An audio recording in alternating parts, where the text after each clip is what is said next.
नमस्कार शेतकरी मित्रांनो, सर्वप्रथम सर्व शेतकरी बांधवांना गुढीपाडव्याच्या हार्दिक शुभेच्छा.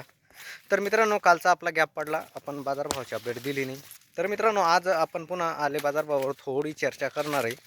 आले बाजारभाव जाणून घेणार आहे. भरपूर शेतकऱ्यांचे फोन येत आहे, मेसेज येत आहे की आजची कंडिशन काय आहे.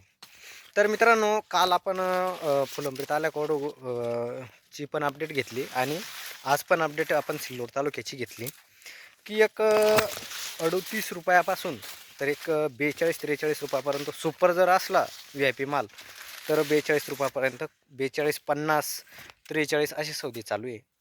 आणि त्याच्यातला तो डागी टोळ जो माल आहे तो समजा एक 15 ते 20-25 रुपयापर्यंत डागी टोळ चालू आहे. तर मित्रांनो, तुमच्याकडे काय खरेदी चालू आहे ते पण सांगा. आणि येणाऱ्या काळामध्ये समजा एक तर हे 2-3 दिवस आता हे सण चालू आहे. रमजानचा पण शेवट आहे. रमजान झाल्यावर समजा शनिवार, रविवार, सोमवारपर्यंत काही ना काही थोडंफार बाजारामध्ये चान्सेस वाटतं मला.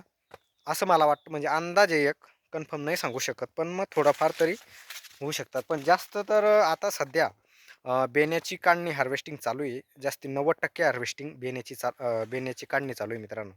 त्याच्यामुळे जे व्यापाराचे जे सौदे आहे ते एकदम कमी होत आहेत. आणि रेग्युलर सौदे जर म्हटले बेणं सोडून तर एक 38 रुपयापासून तर एक 42 रुपयापर्यंत चांगला माल जर असला 42-43 रुपयापर्यंत चांगला व्ही आय पी सुपरचाल माल असला तर त्याची खरेदी चालू मित्रांनो. त्याच्यातला जो डागी टोळ आहे तो एक 15 ते 25 रुपयापर्यंत डागी टोळाचे सौदे चालू आहे मित्रांनो. तुमच्याकडे काय सौदे चालू आहे ते पण सांगा बरं का कमेंट करून. जय जवान जय किसान.